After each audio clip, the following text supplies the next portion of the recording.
So, but there is no discussion, and especially there are certain piece of legislation which are very, very important.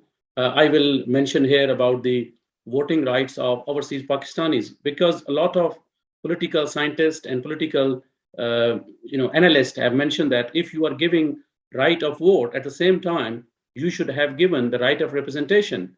So there was some suggestions from opposition that the all the overseas Pakistanis from different regions, they should be given some special seats, as we have example as very in Azad Kashmir. So in their parliament, they have given some kind of right to overseas representatives, so who can go there and take their concerns of the overseas Pakistanis or any issues.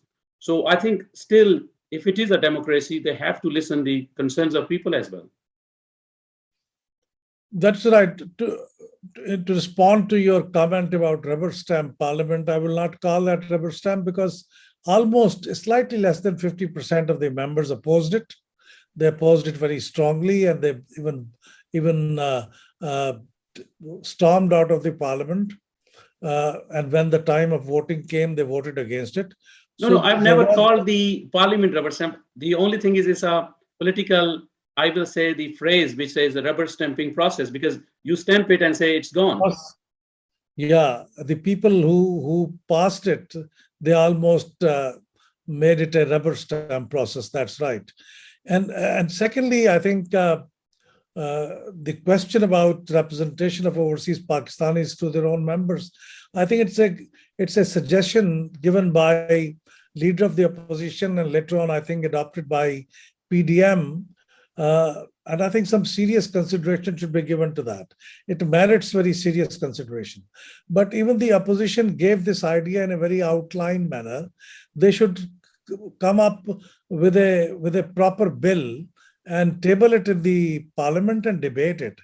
I think only then it will be seriously considered. But they have only given a very symbolic kind of an idea, and I think it merits serious consideration. But in the recent years, although there is a COVID issues, we can understand that, but still we have not seen parliament in action, especially in the debates, and ministers are coming on a very occasionally. So they're not giving technically, as we have understood in political science or in the history, that the parliament should be answerable to the public, but we have not seen that. The ministers are not coming to answer the questions. They are not coming to giving the full accountability. So if we are relying on the ordinances or the president house to do the quick legislation, so I think the democracy's concept is getting weaker and weaker. That is right. In Pakistani parliament, the attendance of members and participation of ministers, and even the participation of Prime Minister has been a problem. Attendance of all these three categories of members had been very unsatisfactory. So when members are not there, we have a requirement of 25% attendance of members, which is called quorum. And most of the time when somebody points out that there is no quorum and they count, they find out that not even 25% members are present.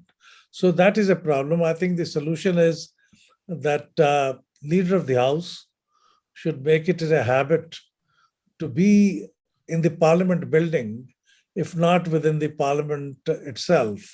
And that will, I think, send a very strong message to the ministers to be also vigilant, to give importance to the parliamentary work.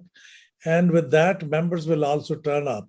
So I think it is something which needs repair and which needs attention by the ruling party to a greater extent, and by the opposition as well. I think I have a suggestion at this stage, Ahmed Saib. So what the suggestion is, it should be linked with their wages, the annual payment. So if a member of parliament is not attending the parliament on regular basis, so it should be deducted from their salaries. It is an interesting observation. And I think every day there is an attendance of members. And if a member is not present, that member is not qualified to receive the allowances for that day or the travel to attend the assembly session. So yes, this provision is already there. But unfortunately, the system of recording attendance is not foolproof. In a typical day, when attendance is reported as 70%, but when somebody points out the quorum, lack of quorum, we find out that the only 20% or 15% members are present. So this shows that the attendance is one thing and actual participation of members is another. So probably we'll have to find a more, I think, meaningful solution to this problem. And I think people will have to convince themselves that they should be participating in the I have already parliamentary solution debate for you. and proceed. I think through your institute, we should send a solution that the biometric card should be introduced, and every member of the parliament, when they're entering in the building, at the gate or at the entrance, they should do their thumb impression, and you can use it because thumb impression is already been used in Pakistan for the registering documentation and also for the identification documentation. Nazir Sahib, but that will not be a solution because, once you have entered the parliament, your attendance has been recorded. But were you present throughout the day? You may come for a few minutes and leave. I think the real solution is that the people, the electorate, the constituents, they should be vigilant and they should make sure that they should ask this question from their members that why weren't you present? I think problem is that our constituents and voters usually do not give so much importance to their members' attendance or presence in the parliament. They give more importance to them if they go and try to plead their case before the local administration, before the ministers, and get their work done. That is more important to them. If we change that kind of a system and people start asking their members and they attach more importance to the presence of members in the parliament, I think then members of parliament will be present in the parliament. But that, the biometric system I'm requesting for, it is a very interesting because it is for the entrance and also for the exit. So obviously it counts your time. So how many hours, like here in the some offices in UK or even in Pakistan, some IT offices are using this because somebody is coming there. So when they're coming in the morning, let's say the shift is starting at 9 o'clock. So they have to enter through a scan and then we go out at any stage for a lunch or any break or for any reason. So they have to do the exit, also the biometric system. So it is, I think the solution is there, but we need a will from our representatives in the parliament. I personally feel there should be a little more freedom to members of parliament, and we should not really legally or biometric system should not bind them because sometimes they are genuinely needed to be at some other office. They are genuinely needed to be in a committee meeting. They are genuinely needed to be in the constituency to attend to something which is happening. But I think, yes, on the other hand, something needs to be done. And the members of parliament should realize their importance. I know that when sometime we have invited a member of parliament from UK to visit Pakistan, we invited them to some events. And they always refer to their calendar and they say, these days parliament is sitting and I'm sorry, I will not be able to come. It is not possible to leave the parliament. So they are very careful about attendance in the parliament. I wish that Pakistani parliamentarians also develop that kind of habit and they check and they make sure that they are present in the parliament. Because I have seen in Islamabad, there were some interesting interviews of the member of parliaments from Karachi that they have been brought on special requests. So it means they should come themselves with their own, I think, on their own initiative that we are coming and yes, we are there for the process and we will be working with this legislative responsibility. Yes, they should be when there is parliament is in session, they should be in the session. I mean, this is a understood kind of norm. It's a part of the etiquette, part of the requirements. And only if there is a reason and reasonable ground to be absent, only then they should be absent. So now we are coming back to the nursery of the political science, which is the student unions or any other unions in the other institutions, because these are the nurseries which gave, I will say, the future politician to the assemblies and the senates. But unfortunately, in Pakistan, there is a ban on all these student unions or other activities. So, what are the reasons? Are these? So, do you think that this is also causing a difficulty to get good trained politicians? Unfortunately, this ban on students' unions came during General Ziaul Haq's martial law. And after that, although Supreme Court, through a judgment, lifted that ban, and it left to the discretion of each educational institution's head to decide whether they want to allow students' activities, of what type of activities, whether they want department-wise or they want student societies or student unions. But unfortunately, since that time, because of some bitter experiences of the past, the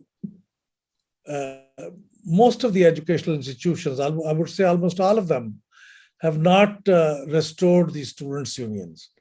And now it is felt that probably a legislation is needed to bring about the restoration of students' unions.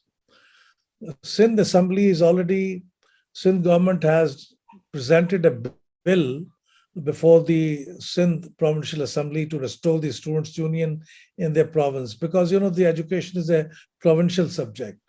So this bill is with the Committee on Education for the last more than a year. I think that should be expedited, and Sindh should become an example for others.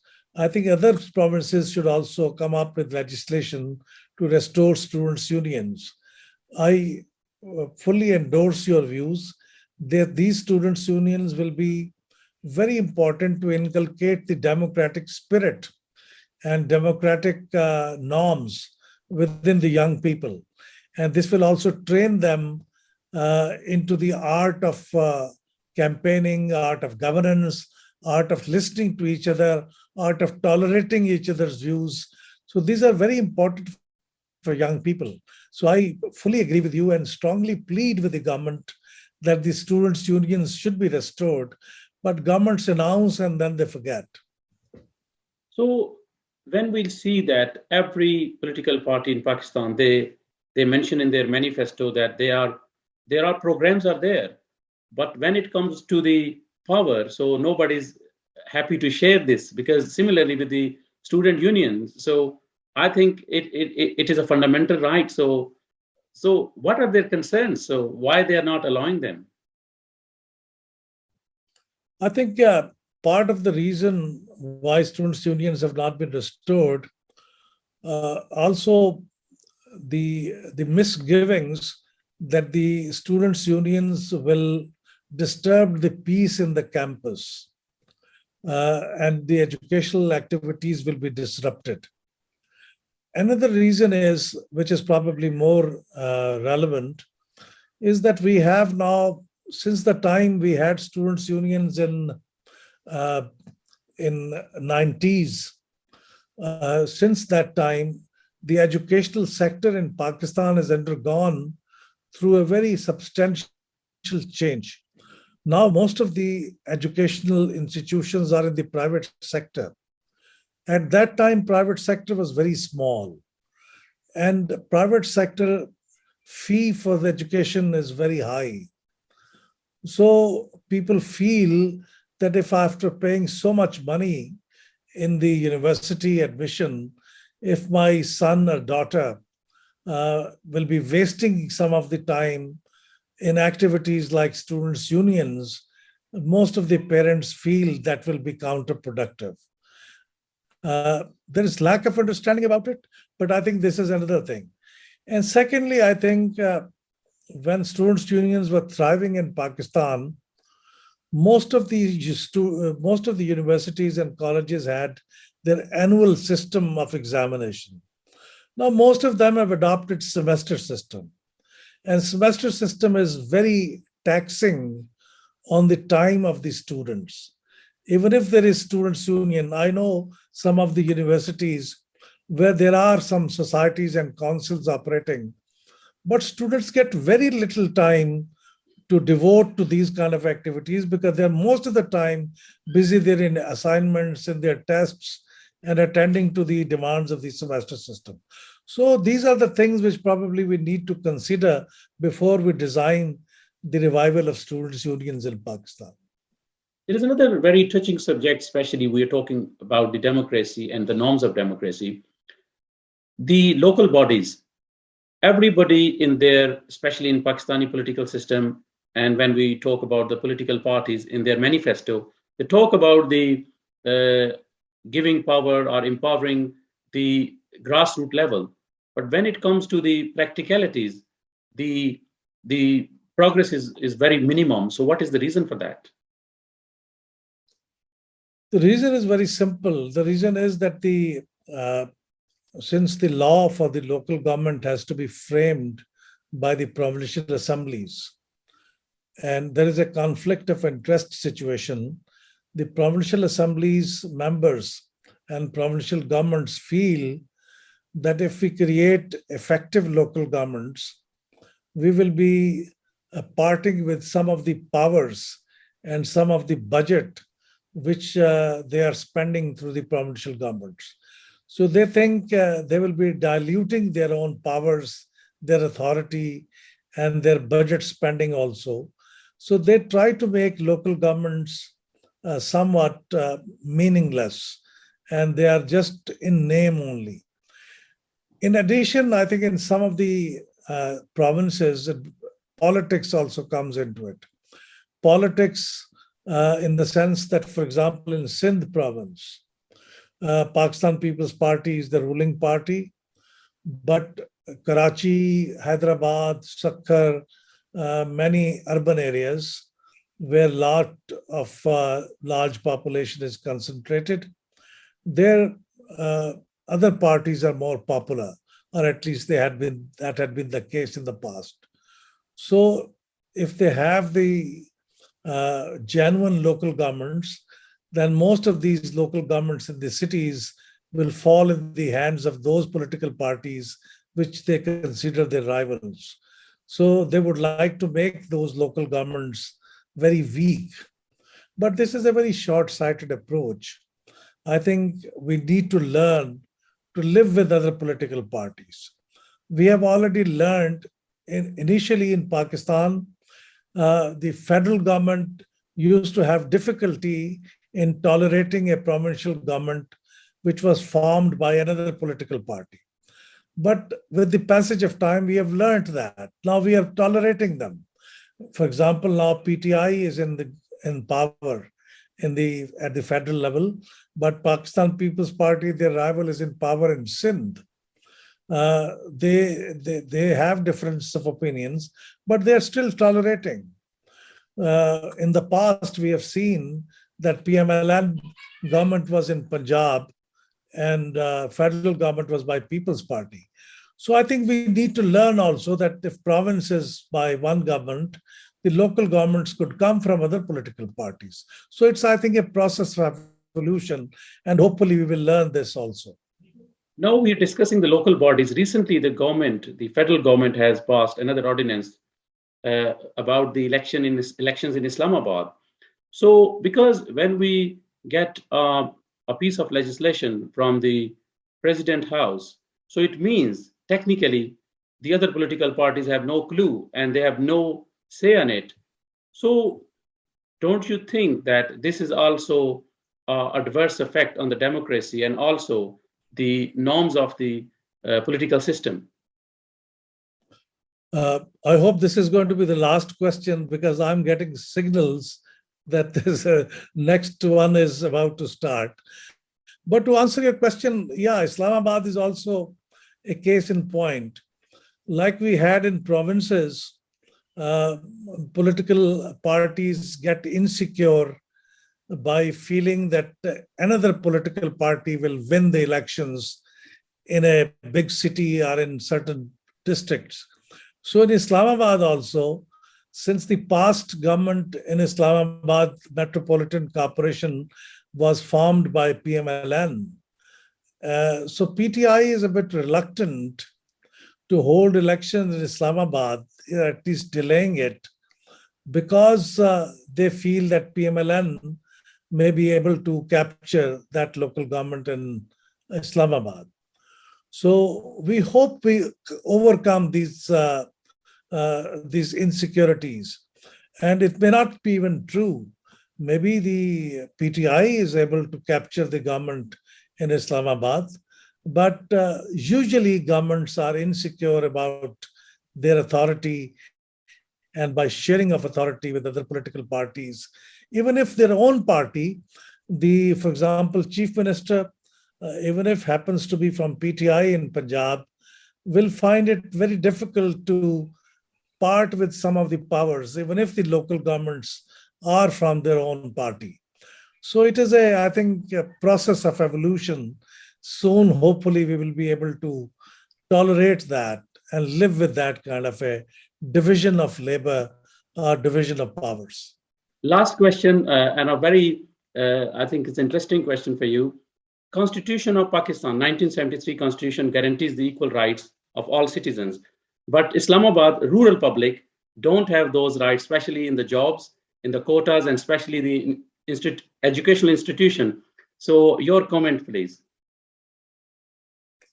I don't understand what exactly do you mean that they don't have the constitutional right because to Islam? When the jobs or any other, as well as the educational institutions are concerned, when it comes to the quota, so they are not been given a specific rights. So their quota is concluded in the Punjab, but they have not been specifically mentioned that you are citizen of rural or urban Islamabad and you have rights. For example, if the job is in Islamabad advertised in federal territory, even Azad Kashmir, Punjab, and all the areas of Pakistan, or even Azad Kashmir have rights to apply for the jobs.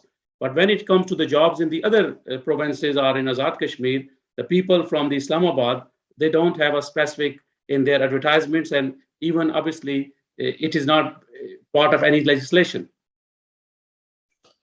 This is very interesting. I need to probably study it a bit more to be able to form an opinion, but apparently it looks like a very unjust kind of a situation that needs to be corrected. But I need to be educated more on this before I could make a very detailed comment on the subject. So thank you very much for joining, and I appreciate your time. And at the end, what is your message for the youth, especially overseas youth, who wants to become the member of Youth Parliament? My message is that overseas Pakistanis, young people living outside Pakistan, they have many reasons to be part of this Youth Parliament. First is that they will get connected to Pakistan through this Youth Parliament. They will be able to share their views, and they will be able to hear the views of their fellow Pakistanis from other provinces. So this will be a very useful exercise for them. And secondly, they will be able to share their own views with their fellow Pakistanis, that what have they learned while they have been experiencing the living outside Pakistan, in Americas, in Europe, in the Middle East. And through that, I think, interaction, every member of the youth community, whether living in Pakistan or outside, will probably be better informed, better educated about the issues and systems prevalent in Pakistan and outside. So my message is to please apply for membership. We still have 13 more days to go. Go to Youth Parliament Pakistan website, click the button, and it will be a very simple procedure to fill the form and send this form to us. And hopefully we will be able to see you in the Youth Parliament when it starts functioning in the new year. Thank you very much for joining. Lisa, thank you very much for giving me this opportunity to give this message to young Pakistanis outside Pakistan, and also to share my views about some of the political issues of Pakistan. And thank you for raising the issue of Islamabad's rural population. I will look into it more deeply, and next time probably I'll be able to maybe make more detailed and more educated comment on the subject. Thank you very much. Keep watching Sheffield Live, and it was a great interaction with our honorable guest. Thank you very much. Thank you.